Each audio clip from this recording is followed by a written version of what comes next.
कहानी खामोश सपनों की ताकत। क्या आपने कभी गौर किया है कि जैसे ही आप अपने बड़े बड़े सपनों के बारे में सबको बताते हैं, शुरुआत का जोश कुछ ही दिनों में ठंडा पड़ जाता है। पहले लोग तारीफ करते हैं, कहते हैं वाह कमाल कर दोगे तुम, और उसी पल आपको लगता है जैसे आधी जीत तो मिल ही गई। लेकिन असली लड़ाई तब शुरू होती है जब मेहनत करनी पड़ती है। ये कहानी है एक ऐसे ही लड़के निखिल की। एक छोटे से कस्बे में रहने वाला निखिल बहुत सपने देखने वाला लड़का था। उसके पिता साइकिल रिपेयर की छोटी सी दुकान चलाते थे और मां घर संभालती थी। घर में सुविधाएं कम थीं, लेकिन निखिल के सपनों की कोई सीमा नहीं थी। कभी वो कहता मैं YouTube पर बड़ा मोटिवेशनल चैनल बनाऊंगा, कभी बोलता मैं एक दिन अपना बिजनेस शुरू करूंगा, कभी कहता मैं शहर जाकर बड़ा अफसर बनूंगा। लेकिन उसकी एक आदत थी, वो हर नए सपने की घोषणा पहले कर देता था। चाय की दुकान पर दोस्तों के बीच खड़ा होकर वो पूरे जोश से अपने प्लान बताता। दोस्त ताली बजाते, कोई कहता भाई तू तो कमाल कर देगा, कोई कहता हम तो तेरे पहले फैन हैं। उस रात निखिल बहुत खुश होकर सोता। उसे लगता मैं अलग हूं, मैं बड़ा बनने वाला हूं।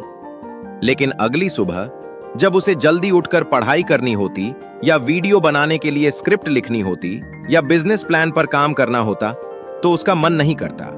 उसे अंदर से वैसी आग महसूस नहीं होती। धीरे धीरे वो काम टलता जाता। फिर कुछ दिन बाद एक नया सपना आ जाता और वही कहानी दोहराई जाती। समय बीतता गया। निखिल के दोस्त आगे बढ़ने लगे। कोई नौकरी पर लग गया, कोई अपने पिता का काम संभालने लगा। लेकिन निखिल वो अभी भी प्लान बना रहा था। एक दिन वो बहुत उदास बैठा था। उसे लग रहा था कि शायद वो काबिल ही नहीं है। तभी उसके मोहल्ले में रहने वाले एक बुजुर्ग शिक्षक शर्मा जी उसके पास आए। शर्मा जी रिटायर हो चुके थे, लेकिन पूरे इलाके में उनकी बहुत इज्जत थी। उन्होंने पूछा क्या बात है निखिल, इतने परेशान क्यों हो? निखिल ने धीरे से कहा सर, मैं बहुत कुछ करना चाहता हूं, लेकिन शुरू करके छोड़ देता हूं। मुझ में शायद लगन नहीं है। शर्मा जी मुस्कुराए। उन्होंने कहा कल सुबह 6 बजे मेरे घर आना, मैं तुम्हें कुछ दिखाऊंगा। अगली सुबह निखिल पहुंचा। शर्मा जी उसे अपने छोटे से बगीचे में ले गए। वहां 2 गमले रखे थे।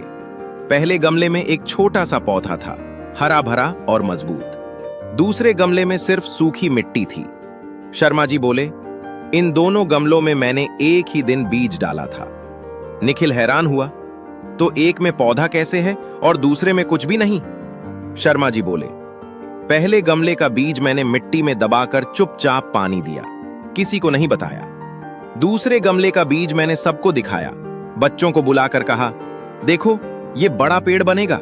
सबने ताली बजाई, लेकिन मैंने उसे मिट्टी में दबाया ही नहीं, बस बातें करता रहा।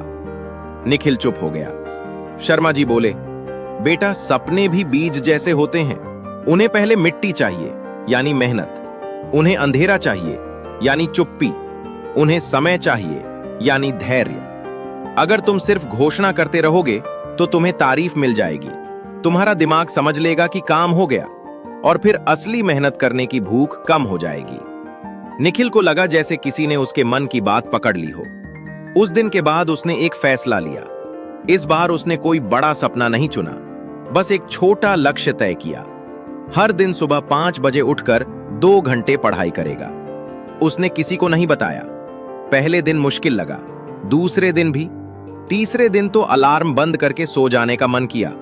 लेकिन क्योंकि उसने किसी को बताया नहीं था, न तो दिखावा था, न दबाव, न तारीफ का लालच, बस वो और उसका लक्ष्य। धीरे धीरे आदत बन गई। 1 महीने बाद उसके नोट्स तैयार हो चुके थे। 3 महीने बाद उसने एक प्रतियोगी परीक्षा दी और 6 महीने बाद उसका चयन हो गया। जब रिजल्ट आया, लोग हैरान थे। अरे, तूने तो बताया ही नहीं कि तैयारी कर रहा है। निखिल बस मुस्कुरा दिया। इस बार उसे जो गर्व महसूस हुआ वो अलग था।